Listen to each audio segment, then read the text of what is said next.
ሰላም ጤና ይስጥልኝ የቻናሌ ቤተሰቦች እንደምን አላችሁ? ዛሬ ደግሞ በቅርቡ ማለትም በ2026 ወጥቶ ዓለምን እያነጋገረ ያለው እጅግ አስገራሚ የአክሽንና የጀብዱ ፊልም ይዤላችሁ መጥቻለሁ። በዘመኗ እጅግ የምትፈራ ስሟ ሲጠራ ወንዶች የሚንቀጠቀጡላት አንዲት የባህር ላይ ወንበዴ ወይም ፓይረት ነበረች። ይህች ሴት ግን ያለፈችው የጭካኔ ሕይወቷን እርግፍ አድርጋ ትታ ማንነቷን ቀይራ ጸጥታ በሰፈነበት ደሴት ላይ ተመስርታ መኖር ትጀምራለች።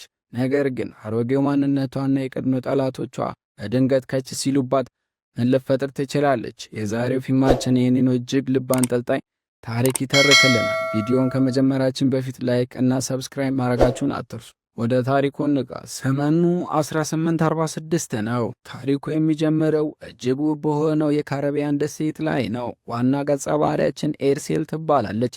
በታዋቂዋ ተዋናይት ፕሪያንካ ቾፕራ ነው የተሰራው። ኤርሴል በዚህ ደሴት ላይ አሳ እያጠመደች ከትንሽ ልጇና ከአማቿ ጋር እጅግ ሰላማዊ የሆነ ሕይወት ነው የምትመራው። ባለቤቷ ደግሞ በመርከብ ላይ የሚሰራው በመሆኑ ብዙ ጊዜ ከቤት ይርቅ። የኤርሴል ጎረቤቶች እሷን የሚያውቋት እንደ አንዲት ተራ እና ምስኪን የቤት እመቤት አድርገው ነው። ነገር ግን ማንም የማያውቀው አንድ ትልቅ ሚስጥር አላት። ኤርሴል በድሮ ጊዜ ብሌዲ ሜሪ በመባል የምትታወቅ አደገኛ ጨካኝ እና በባህር ላይ ወንበዴዎች ዓለም ውስጥ ስሟ የገነነ ነበረች። እሷ ግን ያንን የደምና የጦርነት ሕይወቷን ዘግተዋለች። ቢያንስ እሷ እንደዛ ነው ያሰበችው። ነገር ግን አንድ ቀን መጥፎ ዜና ይሰማል። በመርከብ ላይ የነበረው ባለቤቷ ኮነር በተባለ እጅግ ጨካኝ ባህር ላይ ወንበዴ ታግቷል። ኮነር የኤርሴል የቀድሞ ጠላት ሲሆን እሷ ግን ደብቋለች ብሎ ያሰበውን ወርቅ እና ሀብት ፈልጎ ነው የመጣው። ሰላማዊ መንደር በድንገት ይተራመሳል። ኮነርና የታላቁ ወንበዴዎች ኤርሴልን ፍለጋ መንደሯን መበጥበጥ ይጀምራሉ። ኤርሴል አሁን ትልቅ ምርጫ ላይ ወድቃለች። ወይ ዝም ብላ ቤተሰቧ ሲገደል ማየት፣ አለያ ደግሞ ያንን የቀበረችውን ጨካኝ ማንነቷን ብሌዲ ሜሪን መልሳ መቀስ። እናም ኤርሴል ለቤተሰቧ ስትል ወደ ድሮ ማንነቷ ትመለሳለች። ከዚህ በኋላ የምናየው የፊልሙ ክፍል እጅግ የሚያስደምም የአክሽን ትዕይንቶች የተሞላ ነው። ኤርሴል ቤተሰቧን ይዛ ወደ ጫካና ወደ ረግረጋማ ስፍራዎች ትሸሻለች።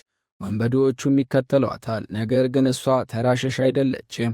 የጫካው አቀማመጥ በሚገባ ስለምታውቀው ወንበዴዎቹን አንድ በአንድ ማጥመድ ትጀምራለች። እዚህ መሃል የሚገርሙ ትዕይንቶች አሉ። ለምሳሌ ረግረጋማ ቦታ ላይ በሚገኙ አዞዎች ተጠቅማ ጠላቶቿን የምታስወግድበት መንገድ፣ እንዲሁም የራስ ቅል ዋሻ በተባለ ጨለማ ውስጥ የምታደርገው ትግል ልብ አንጠልጣይ ነው። ፊልሙ እጅግ የሆኑ ግልጽ የትግል ትዕይንቶች ያሳያል። ኤርሴል በቢላዋ በሽጉጥ አልፎም በባዶ እጇ ከወንዶች ጋር የምታደርገው ትግል አንዲት እናት ለልጇ ስትል ምን ያህል አደገኛ ልትሆን ትችላለች የሚለውን በተግባር ያሳያል። ትግሉ እየከፋ ሲሄድ የኮነር ሰራዊት እያለቀ ይመጣል። በመጨረሻም ኤርሴል ባለቤቷን ለማዳንና ይህንን እልቂት ለማቆም ዋና መሪ ከሆነው ከኮነር ጋር ፊት ለፊት መገናኘት ግድ ይላታል። ሁለቱ የቀድሞ ጠላቶች የሚያደርጉት የመጨረሻ ፍልሚያ የፊልሙ ቁንጮ ነው። ኮነር ምንም ርኅራኄ የሌለው አውሬ ሲሆን፣ ኤርሴል ደግሞ በቁጣ የተሞላች እናት ናት። ከከባድና ደም አፋሳሽ ፍልሚያ በኋላ ኤርሴል የኮነርን መጨረሻን በማሳመር ባለቤቷንና ቤተሰቦቿን ከሞት ታድናለች። ፊልሙ ላይ ኤርሴል የምትናገራት አንዲት ኃይለኛ አባባል አለች። እውነተኛ የባህር ላይ ወንበዴዎች ነፍሰ ገዳዮች እንጂ ጀግኖች አይደለም የምትል ነበረች። ይህች አባባል እርሷን የድሮ ሕይወቷን ምን ያህል እንደምትጠላው ያሳያል። አጠቃላይ ዘቡልፍ የተሰኘ ይህ ፊልም ምንም እንኳን በውስጡ ከባድ የአክሽን ትዕይንቶች ቢኖሩትም ስለ ቤተሰብ ፍቅርና ያለፈን ታሪክ ስለመጋፈጥ የሚያስተምር ምርጥ ፊልም ነው። የፕሪያንካ ቾፕራ አክሽን ትወና በብዙዎች ዘንድ አድናቆትን እያተረፈ ይገኛል።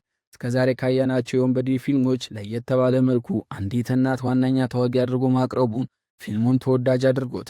የዛሬ የፊልም ትረካችን ይህን ይመስል ነበር። ቪዲዮ ከተመቻችሁ ላይክ ማድረጋችሁ እንዳትረሱ። እንደዚህ አይነት አዳዲስ የፊልም ታሪኮችን በፍጥነት እንዳደረሳችሁ ደግሞ ቻናሉን ሰብስክራይብ አድርጉልኝ። በቀጣይ የትኛውን ፊልም እንድተረክላችሁ ትፈልጋላችሁ? ኮሜንት ላይ ጻፉልኝ።